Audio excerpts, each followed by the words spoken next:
What's up, everybody, and welcome to a special edition of the DK Garage Podcast. I'm Jeremy. And I'm Joe. We are here trackside at Circuit of the Americas in Austin. I'm sure many of you already know that we were going to be out here. And, I've been out here a few times already for a few different events. Seen some F1 action out here. Got to see Metallica out here when they had the X Games a few years back.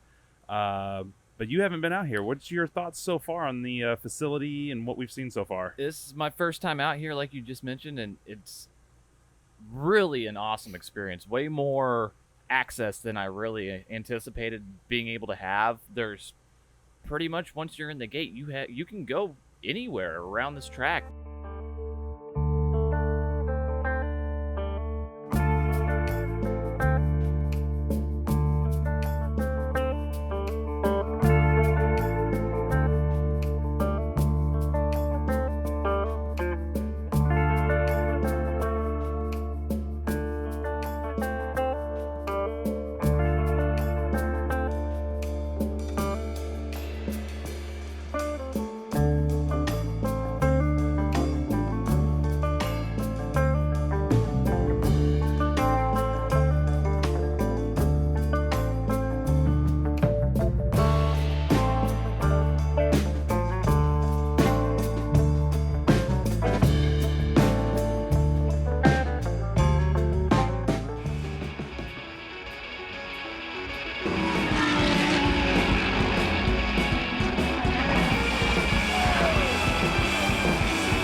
I know today put in about 3 miles just walking around the outside front portion around turn 1 and then went into the fan zone. It's just amazing how much access you do have and just the excitement surrounding everything. You can hear the cars anywhere you're at. It's just pure excitement. You say you think we walked 3 miles. I feel like we've walked more. But if we've only walked 3, we haven't even done a lap at this track. That is how long it is. But an amazing facility. We got to see truck practice earlier. Well, we saw some of it. There was a lot of cars having problems, or I should say trucks having problems. A lot of cautions. But it was fun. And then when it came to the Xfinity, we were kind of scoping out for what we may do. You know, we have seats, but we also have the general admission pass, of course. And so we did a lot of walking around. But, man, it's something when you actually see these guys up close and personal on this track. It's beautiful, man. Yeah, and don't forget that 3 miles, there's a lot of elevation changes here, too. That is something that we really got to experience going up into turn 1. And just being able to be in the turn 1 grandstands, looking down at the start-finish line, the trucks, the cars coming at you. We had one truck spin out right in front of us early. It was kind of an exciting experience just to see how steep that first turn is, and them coming up that hill and then having that braking zone trying to get in. Oh, it's going to be exciting come when the Cup guys get up there And for sure. they were only doing basically single lane racing or practicing. What's it gonna be like when they actually are double wide on a start, on a restart? The track is so wide. We're gonna see 3, 4, potentially 5 wide in that first corner.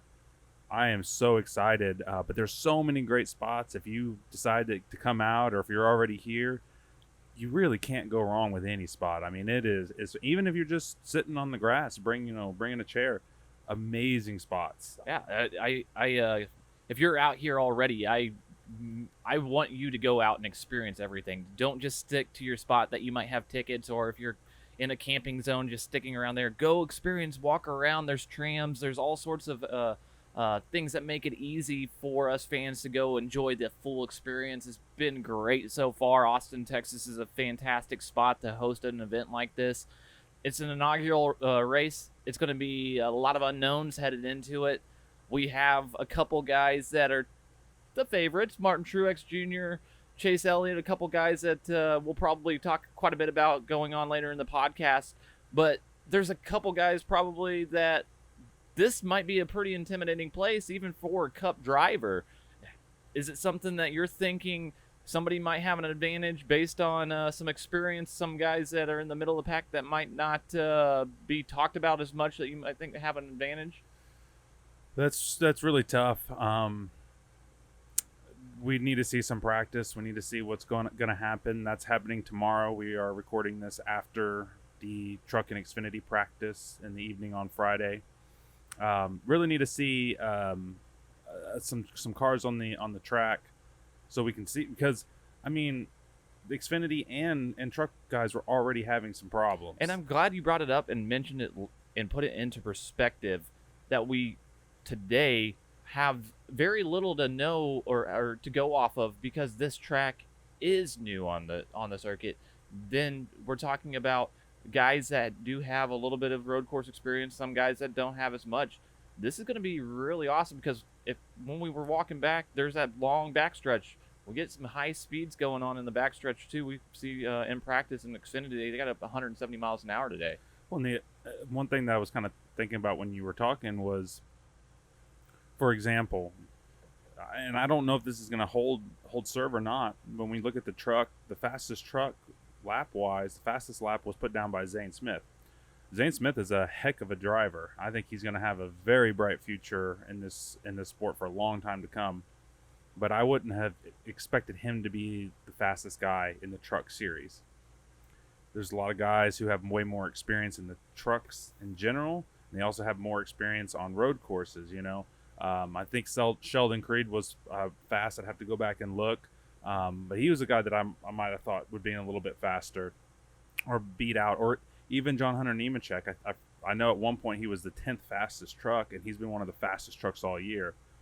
And then we look at Xfinity. Most people would probably think Kyle Busch should be the fastest, because he's got the most experience in the sport, I think, out of just about everyone. And Harvick's in the Xfinity series too. But Cindric was the fastest, which that's not that surprising, because he is really good. But Busch was like 4th fastest.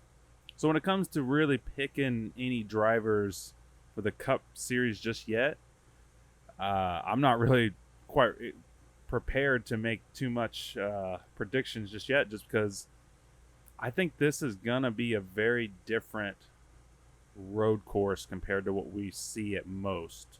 Now, we'll go into some stats. We'll let you know who we do kind of think, based on history at prior performance tracks similar. But I think this is going to be a different animal. And I really wouldn't be surprised to see some guys in the top 10 that you wouldn't expect, because Rex. And we haven't even talked about there's a very real shot that we see some racing in the rain. And that's going to throw potentially everything out of the window. It's going to be very interesting, and this weekend is unlike anything we've had here recently with the schedule. We'll have qualifying the day of the race, that morning, Sunday morning, so we'll have very little information to be able to provide you like we typically do regarding salaries and how it relates to the starting position and who has place differential. So our DK Impact and our race guide that is very much part of the content that we'd like to create. This week, we're going to have to kind of scratch it, put it on the back burner, but we want to be able to provide relative content. So we do have a plan to provide our impact score there on Sunday morning for you after we've been able to be live and experience the qualifying, have the understanding of the Cup practice times, and understand who's really got a feel for this track maybe, and we'll be able to give you that Sunday morning so you do have some pertinent information to help build your lineups. Yeah, NASCAR did not do us any favors the way they came out with this schedule. It would have been awesome if they had the truck race on Friday, Xfinity on Saturday, Cup on Sunday, Cup qualifying on Saturday. We would have been able to handle a lot more. But guess what? We're also here for the experience too. This is our home track. And this is obviously the first time the Cup guys or any of the NASCAR guys have been here for a real race. And we're going to soak it in too. So we're going to make a little compromise to little changes up to our normal way of doing things. And we hope that you guys enjoy it, but we're hoping to bring you a little bit more trackside content to kind of fill that gap, because this is a unique week for the sport in general. So we're excited about it. But let's kind of break down what this track is. This track is 3.4 miles long. It's a very, very long course. In fact, we're only going to get 68 laps, unless, of course, we get a green, white checker, things like that. 68 laps. It's only 231 miles. But I think the fastest Xfinity time was 2:17. So you take a few seconds off of that for the Cup guys. We're looking at, well over a 2-minute lap just to get around this place. Absolutely insane. But because there's only 68 points, we're going from at Darlington and Dover, were the last two places we were at. So many laps, so many potential performance points. And as it played out, I mean, you had to have in Darlington, you had to have Truex because he led so many laps, had so many fastest laps. You had to have Kyle Larson last week and Alex Bowman because they had a bunch of laps led. They had a bunch of fastest laps, whatnot. This week, very different strategy. We're going to really need to look at, and this what makes our job a little harder to get you guys content out as quickly as possible, especially on Sunday. It's going to come down to place differential and finishing position. So very different strategy. I was kind of playing around with some numbers earlier. Let's just look at, because anyone who knows anything a little bit about this sport knows right now the hottest drivers are Truex and Elliott, and we'll get into that in just a second, why they're the two hottest road course drivers in the sport. But let's just give them both, for this comparison, starting position of first. Okay, most people think that they'll probably start 1, 2, whatever. Even if they finish first, we give them 28 fastest laps. Let's say they even lead 50 laps, which I think is going to be hard, especially when you start looking at the stages. Even doing that, you're only looking at 70 total points overall. That's over 6x, so that's good, but they got to do a lot to get there.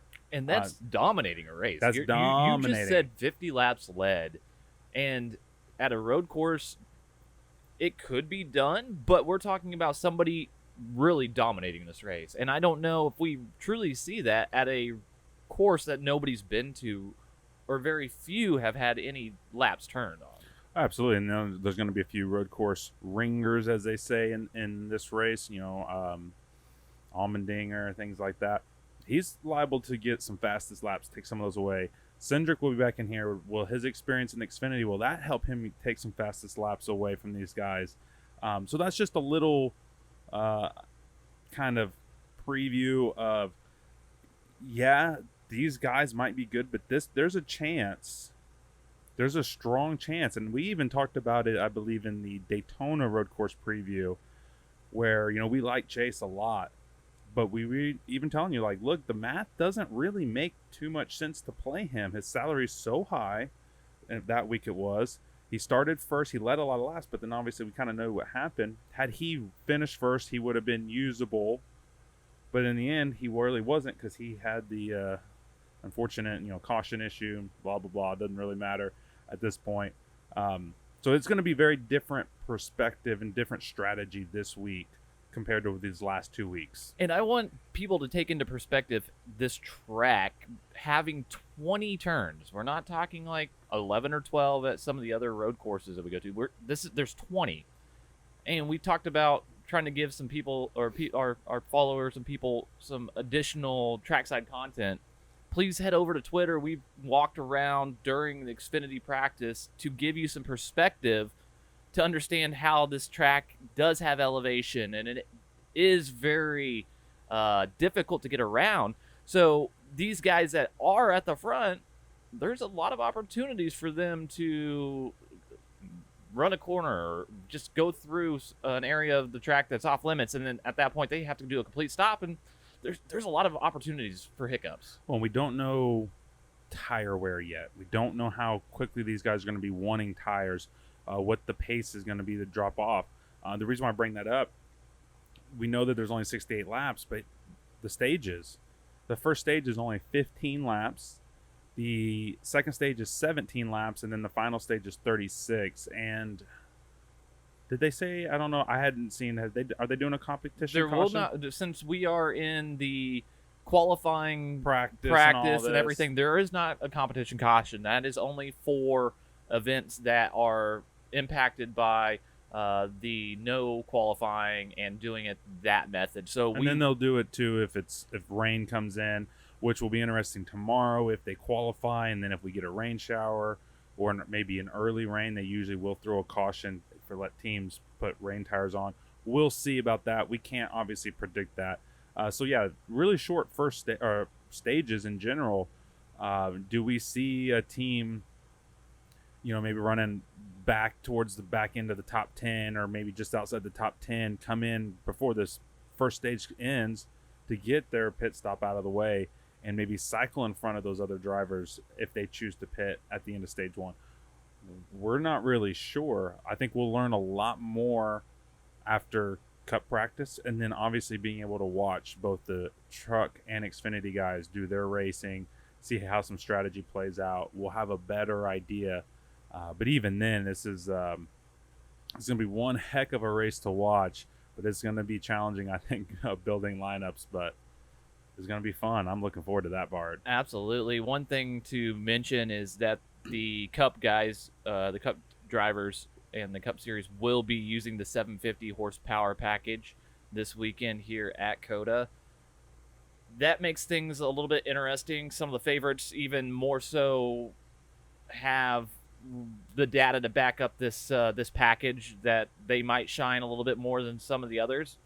Guys like Larson that haven't performed as highly in 750 versus 550, he's not ideally the top road course driver on the circuit, but he's somebody that has shown progression. So very interesting to see that.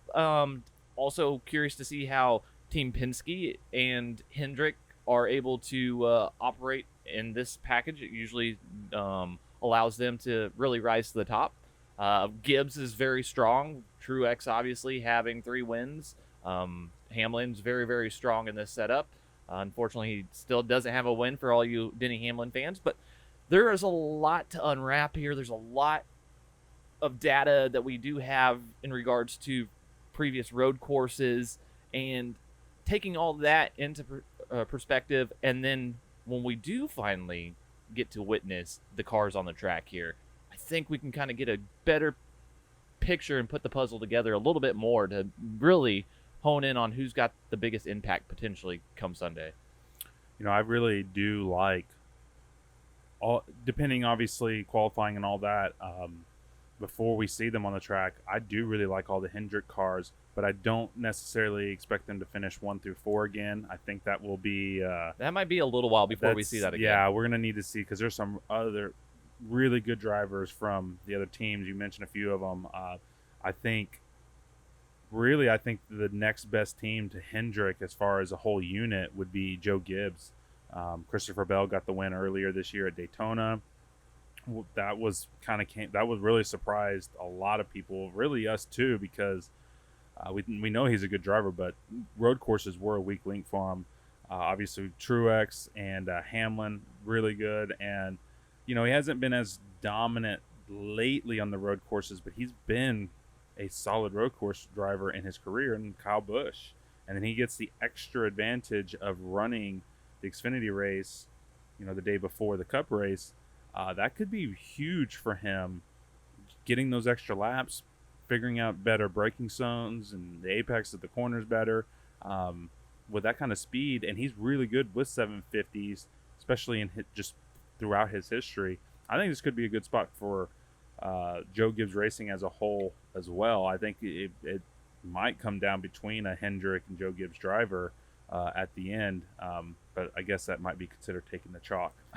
It really is going to be chalky move from a lot of different perspectives, but I think how you kind of phrased it earlier and really shed light on Truex and Elliott and the price tags and what they have to do, that if you look at the names that are in the middle of the slate, if we can get some place differential, these guys really have a ton of value. You really could get different with it this week. I think it's a great opportunity for GPP tournaments.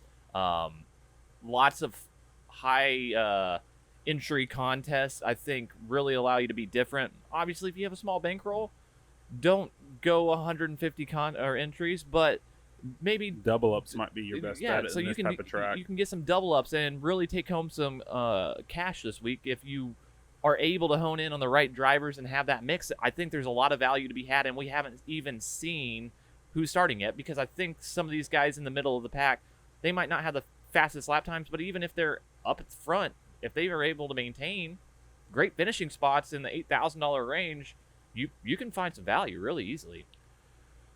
So we have teased it quite a bit already, so let's kind of dive into it just a little bit more.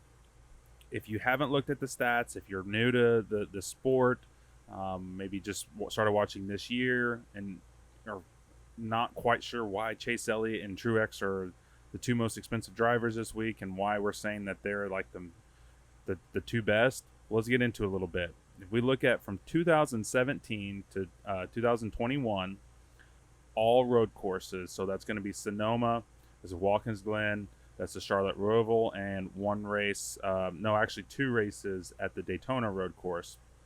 They ran there earlier this year and last year. So that's 11 road courses in that time frame. Truex, if we sort it by driver rating, Truex is first with a driver rating of 121, and Chase Elliott is second with a driver rating of 120. I mean, they are neck and neck. Average finish for Truex is 7.9. Chase Elliott is 8.5. But here's the big kicker. A couple big kickers, but here's the big one. Out of these 11 possible races, between the two, they have a combined 8 wins. Chase Elliott has 5, and Truex has 3. And they both have 6 top 5 finishes and 8 top 10s in that span. Absolutely insane. The next closest guy, and I'll let you jump in here in just a second, Kevin Harvick was number 3 in the same stat breakdown. He's got a slightly better average finish at 8.1, but his driver rating is 100, which is still really good, but that's over 20 points less than Elliott. There's a big gap between, it's like 1A, 1B, and then 3, 4, 5. I mean, there's a pretty wide margin, at least the way I look at this. No, any way you look at it, even diving into more recent history, just the last 6, Chase Elliott and Martin Truex just completely pop off the board. Chase Elliott more so than Truex even. And I think this might be the week that Chase Elliott finally is able to kind of take that next step to defending his championship. This might be the week we finally see that key win in the season, maybe notch that win in the belt that they've been looking for, and then the entire Hendrick squad at that point is looking really, really strong. But again, Truex has been on a tear. That team just seems to be able to have what it takes to get the win. He was able to take the truck off the hauler a couple weeks ago and just completely dominate a race, and then we've seen him sneak in late in the race and be able to win. So he's done it in multiple facets. This could be a race where he does it again, finds a way to win, but there are other drivers in the field that are fairly solid here in the road course setting. Who's somebody that you kind of want to keep an eye on specifically as we're witnessing practice and qualifying, that you want to get a better perspective on maybe their skill set for this track and if it really is a fit for them? Well, I'm actually not quite ready to move on just yet. I have a few other points, and the reason why I want to make sure we really get as much in about Truex and Chase Elliott is I don't think both of them in your lineup works. Especially if one qualifies first and the other qualifies second. If that happens, I don't think you're going to want to put both of them in your lineups. So then at that point, in my opinion, you're looking at, okay, unless I'm going to be completely contrarian, which can definitely work, let's say you're building 10 lineups, you may go 5 Elliott and 5 Truex. But if you're only doing 1 or 2 and you're wondering, okay, man, who should I go with? Chase? Who should I go with? Martin? So I told you Martin had a slight edge overall in the last 11 road course races. When we look at what I consider true road courses, so far from the races they've been to in their history, that would be Sonoma and Watkins Glen. So basically get rid of the Rovals? The Rovals. There's no half oval, half road course. I don't consider that a true road course. And this is not a Roval race. This is a true road course. So if we do that, I see a little bit more separation in the favor of Truex. So from 2017 to 2020, there was 6 races, essentially two apiece. Martin Truex average finished 7.3, 3 wins. Chase Elliott's average finish 10.5, 2 wins, really close. Truex has 5 top 5s in that span. Elliott has 3 top 5s in that span. But here's really the big difference. Driver rating, Truex 131, and then Elliott 115. Both really good, but there's a big difference. But one of the last things I kind of want to put on the difference, and this would go in favor of Chase Elliott in my opinion, if we take the last 6 road courses, so I'm considering this the momentum of the last 6, so this would include oval type races too. Chase Elliott, he does not have as good of a finish. He's had a couple bad finishes that's skewing his numbers, but in those 6 races, he has 4 wins. Truex only has 1.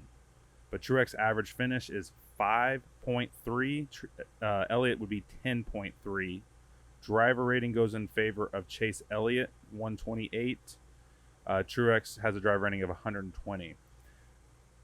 So to me, they're about even. Yeah, that's that's why I'm saying it's tough. I think it's going to be very difficult to pick one of those two. You almost have to have one of those two, in my opinion, this weekend to really be able to have a shot at it. But again, we're going to really know more as we get closer and to see maybe one ultimately has a bigger opportunity to have an impact on this race. This is going to be very, very exciting. And kind of getting back to the question I asked you earlier. And I have some answers for you. I really think I do. There are other drivers. Who is somebody that you want to kind of keep an eye on as we're going through this weekend, getting a better idea of maybe somebody that could come out of kind of out of the pack and rise up here at the COTA here in Austin? So if we go back to the true road course statistics, and I think I'm going to lean a little bit more heavy on those this week than considering the Roval data. And one of the reasons why is Kyle Busch. He has struggled at the Roval. He's had some bad incidences, just poor performances. A lot of it not necessarily even his fault. But if you look at the last true road courses, the last 6 races, he has the best average finish in those 6 at 5.5. He has 0 wins, but he has 4 top 5s, 5 top 10s, and he's batting 1,000% on the top 15, 6 out of 6. He's a third best driver in those stats and driver rating at 110. He's getting 11 fastest lap average, and he's averaging 9.7 laps led in those 6 races. Pretty solid. If he's a guy, maybe he has some trouble on his qualifying lap, maybe he gets 12th place starting position, something like that. Maybe you can get some favorable PD. Maybe he cracks in that top 5. So he would be one that I think might go a little overlooked, because if we go kind of back to the last, let's look at the last 6. If you look at the last 6 road courses overall, so this would include the Rovals, just to be clear, he ranks 15th best in driver rating at 81.6 and an average finish of 25.3. So to me, that just tells me and there's been quite a few of these Roval type races. He's struggling lately, but I think the extra Xfinity race is really going to help him. And he's also been much better this year. Even though we haven't seen the domination, we know that he's getting these top 5s, top 10s. He's clicking them off. I think he could be one that really surprises a few people, which really nothing Kyle Busch does really surprises anybody at this point. But it might kind of take you by, just be like, well, wasn't quite expecting that. So in my opinion, don't completely fade him when it comes to building your lineups, especially if you can get him in a favorable PD upside.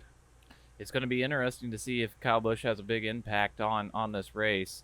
There are other drivers to look at. Somebody I'm wanting to keep an eye on this week or this weekend and kind of get an idea of how much of an impact he can have is somebody that has been really on a solid tear here as of late. William Byron. He's had 11 straight races of top 10s.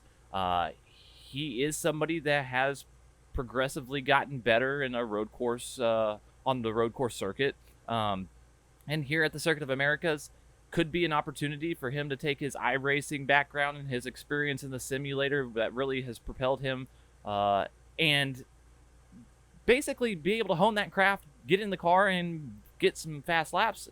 He was somebody that I was looking at in the data. The last 6 road courses is somebody that stood out because he does have 3 top 10s in the last 6 road course races. And that's the surprising thing whenever you look at it. Not only has he been strong this year, he's somebody that in his past, even though he might not have shined at all these different types of tracks, he has been solid at road courses. And if we are able to find a way to find an avenue to some potential value if he does not qualify well or something along those lines, he really could stand out, because there are guys in this price range in the $9,000 that I would be kind of hesitant to roster if he does have maybe a down qualifying performance. Somebody I want to keep an eye on. Well, I forget where this stat, I saw this stat or heard this stat, so I'm probably not going to get this one right. I believe the last 3 road courses we've gone to, it may even go back further than that, I believe William Byron has started on the front row. That means qualified on the front row. Now, he may not always get the best finishes, but what we've seen so far is he kind of was used to getting good starting positions, run up front for first stage, and then just kind of drop back to the mid-teens is what we kind of have seen so far in his career, if he didn't wreck out or something like that. But what we're seeing so far this year is good starting positions, running up front, staying up front for most of the race. Him and that team, and just obviously Hendrick as a complete organization, they're on another level right now. So I completely get where you're coming at with William Byron. I'm depending on qualifying, I think that he'll end up in quite a few lineups as well. I think for me, he's in the last 6, he's the 5th best according to driver rating in the last 6 races. William Byron, that is. The only other 2 people that I think have potential to really, I guess there would really potentially be 3, but I'm going to talk about kind of briefly Hamlin and Harvick kind of as one. because I think they're kind of that next tier right below Truex and Elliott. They tend to run up front. We see pretty good performances. Denny Hamlin in the last 6 road courses overall, 7.8 average finish. Harvick is at 8.3. Hamlin's got 4 top 5s. Harvick's only got 1, but they both have 4 overall top 10s. So I think Hamlin's got maybe a little bit more of an upside, but I think Harvick's just one of those guys that most people don't really realize he's a really good road course racer. He just gets overlooked by Truex and Elliott because they're just out front and usually battling each other for the lead. I went back and watched some old races, and there's been several races. Elliott and Truex, they're 15 seconds ahead of the field, but they're right on each other's bumper. So I think that's where it will more than likely go. But I think Hamlin and Harvick can be very much in play, being a little contrarian, help build a solid roster for your lineup. But a lot, of course, will depend on starting position. Some team we really haven't talked about, it's Team Penske. A very strong season for most of their drivers, or all their drivers at this point. Out of that group, is there one of the drivers that stand out to you that you think we should keep an eye on more than the other? Because this is going to be a challenging week, and some of these guys, they don't actually have the best road course numbers, but out of those 3, who do you think? Blaney, Logano, and Keselowski. That's tough because I've heard from, especially from Matty D, but even from some other people, that Penske's road course program is not where they want it. They do feel like they're lacking there. But if memory serves correct, Logano, I believe he led a lot of laps at the most recent road course, the Daytona road course.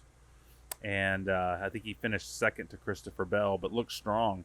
Brad, I thought that he should have been black flagged and put in the grass, or put in the garage for as many times as he went through the grass. It's like, dude, it's not an off-road race. Like, stay on the track. I think he got a 4th place finish. And then Blaney, he was going, I think, for the win in one of the duels that they did for the road course, and then his buddy Chase got into him right at the very end. They spun out. Kyle Busch ended up taking the checkered flag because he was 3rd. But Blaney, he's got a win. Now, he backdoored his way into that win at the Roval a few years ago, the first Roval race. Truex had that one pretty much in hand. Jimmy Johnson coming down to one of the last lap. Actually, it was the last lap. Will hopped, spun his car out, and somehow ended up taking Truex out, and then here comes Blaney. But guess what? Blaney was running 3rd. Blaney's another guy that's pretty solid. So I think, to me, they're really all really close, and I can make an argument for any. If you're forcing me to put one of those guys in the lineup without knowing, obviously, starting position, I would probably lean Logano, because he's been one of the better drivers with the 750 horsepower package this year. I think he's the 3rd best statistically. So I would probably, personally, I'd go with Logano out of the Penske group. But to me, they're really close. How about you? Well, I would think I would have to go with Logano, too, based on his 750 performance, his recent... it seems like he's... Hold on. I didn't even notice this. I'm sorry to cut you off. I have to say this. This is amazing. So this is why we're having such a hard time figuring out between these 3. Okay, in the last 6 road courses overall, Logano's average finish, 11.5. Ryan Blaney's average finish, 11.2. Brad's 11.3. Yeah, so top 12. Yeah, all 3 of them. They're that's why I brought that question up. But I think based on some more relative recent data, even based on this season, Joey Logano has just a hair of a little bit better opportunity, depending on where they qualify, obviously, to potentially have some value to them. But it's going to be interesting to see if they are all 3 in the top 12 when it's all said and done. It's going to be something to watch. I'm excited to kind of get a little bit more perspective as we get this data rolling in over the next day or 2. Someone I was just kind of looking at is, and I agree with what you were saying with Penske. Someone to kind of circle back around that might also go a little bit overlooked would be the most recent winner, Alex Bowman, two-time winner so far this year. But get this, he's got in the last 6 overall road courses, he's got an average finish of 10th. So he's actually better than the Penske guys. He's actually, well, let's not, just average finish wise, he's a little bit better than Chase, but you can't really compare those numbers. I mean, Chase has got 4 wins, so very tough to compare there. But he's got 1 top 5, not too great, but he's got 3 top 10s and 6 top 15s.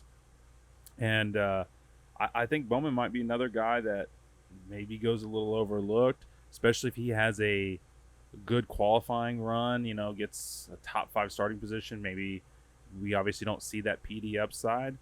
But with what we've seen so far with him this year, both his wins have come on 750 horsepower tracks. Now, they were more short tracks. They weren't road courses. Maybe Bowman, along with the same points you were making about William Byron earlier, Bowman might be another strong candidate this week or this race that maybe goes a little overlooked. Well, we've talked a lot about the big teams in NASCAR, but with all the unknowns here, I think some of these guys that typically aren't mentioned as people that we associate with having a good path to value, I think this week could be a little bit different. There's going to be guys at the bottom of the salary board that have just as good of a shot if they can find the way to get around, as long as they're in solid equipment. We're not going to be talking about some of the guys most likely in our impact having a much of an impact on this race, but guys like Ryan Prix and Ricky Stenhouse Jr. and I'm interested to talk about Chris Buescher, Michael McDowell, see maybe Eric Almirola. Those guys are going to be impactful on the race, I think, but we're going to have to really understand where the value is going to come from based on the qualifying, and there's going to be a lot to unwrap. After Darlington and Dover, I won't be surprised if Almirola is 0% owned. He finished last in both those races and was having decent runs in both of them and wrecked out. So I won't be surprised if Almirola is just one of those guys that completely gets overlooked. But you're right. He is a good, pretty solid road course racer. You might get him again. Maybe he doesn't qualify the best. But obviously you're going to have a lot of these guys to help build. You can't just build a lineup with Truex, Elliott, and Hamlin or Right. whatnot. McDowell, he's got a lot of road course experience. But, man, with so many road courses on the schedule this year and them running a little bit more in the years past, by adding that third race to the schedule with the Roval, guys are starting to take this more serious. We're not seeing, in my opinion, the true road course ringers really shine the way we used to. But I would still consider AJ Allmendinger, Michael McDowell. Those are road course guys, and they could have really solid runs. I'm also really truly interested to see what happens with Austin Cindric, because he's just been lights out in the Xfinity Series on these road courses, and I think we're good. Honestly, we might have a heck of a battle, especially if it rains tomorrow, between Cindric and Allmendinger in the Xfinity Series. That one might be really fun to watch. Justin Haley, Noah Gragson in that one. I know this is an Xfinity podcast, but I think that's going to be a heck of a race to watch. But yeah, I think McDowell's in play. I like Chris Buescher as long as he's not starting up too high. But even if he does, he's shown speed in the 750s. He's from Texas. Yeah, one guy we didn't mention that I think could very easily be the best value on the board is Daniel Suarez. That team this year has been lights out. The 750 horsepower package, they've been fast. They've used strategy in a couple situations. And Daniel Suarez is a really good road course racer. The road course data, even, I know you like going into the data just as much as I do, but he was somebody that shined. He's not been in some of the best equipment as of late, and since 2017 to 2020 on the true road courses, he's somebody that's really stood out. He's got 2 top 5s, a couple top 10s, average play or average finish of 12th. That's really good if you're able to get some place differential. Even having a 12th place finish at his salary, that opens up a lot of doors. Yeah, I'm looking at that same stat sheet, and I mean, he's right there. He's solid.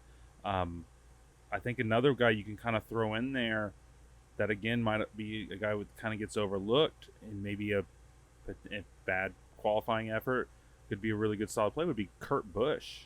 Those same 6 races, he's had an average finish of 8.5. No top 5s, but 5 top 10s. Don't forget we saw him flying through the grass at the Daytona road course, and he still managed to get a top 5, if I'm not mistaken. He was able to really fight his way back. He is someone that is a little bit more strong than people give him credit for on the road course circuit. Yeah. Now, there's one other guy that I wanted to point out. Well, there's probably a few more guys, but there's one that I saw that we probably need to make mention of as well. Now, his stats don't look good in the race earlier this year, but to be fair, he was racing most of that race with a hood up on his windshield, and that's rookie Chase Briscoe. He was another guy so good in Xfinity last year. I think it was the Indy road course. There was an epic battle between Briscoe, I think Haley was in there, Gregson, Allmendinger, and Cindric in the rain. They're going at it, and they, I think, swapped the lead like 3 or 4 times on that last lap or last few laps. Absolutely insane. If Briscoe can keep it clean early, if he can get a decent starting position where he's not having to fight his way through the field, and in my opinion, if it rains, because Xfinity has been running a lot more road courses on the circuit than the Cup guys, he's a guy that I think goes way higher up on my board, especially because he's only, what is he? Where is he at? He's only 6,400. It's somebody that really could open the door, and like we talked about, we will know a lot more as this weekend unfolds, and it's really exciting to be here and be a part of it. Or is there anything that you think stands out to you as something that you're looking forward to having answered in the next day and a half, 2 days, as we get wrapped up for Sunday's inaugural event here at COTA? I'm just ready to soak it all in just as the experience. I'm excited to obviously build lineups. It's going to be fun. It's going to be tough from our point of view to get all the content out to you guys that we want to get out, because we want you guys to be successful as well at this. It's one of the reasons why we're here. But man, even just practice day on Friday, the energy here has been electric. There's a lot of people out here enjoying the festivities so far. I think this is just going to be a great spot to be at all weekend. So I'm just looking forward to really the rest of Saturday and Sunday. I think we're in for 3 really good races. I hope the truck race gets off a little better than the practice did. I hope everyone can keep going. I think we're going to get some really good finishes. So there's really nothing, one thing that's really jumping out at me. I'm just looking forward to the whole weekend. It's going to be fun, but it could be more fun for one of y'all out there. We're giving this away, and there's still a little bit of time to get in on it. Jeremy, you want to let them know exactly how much time they have?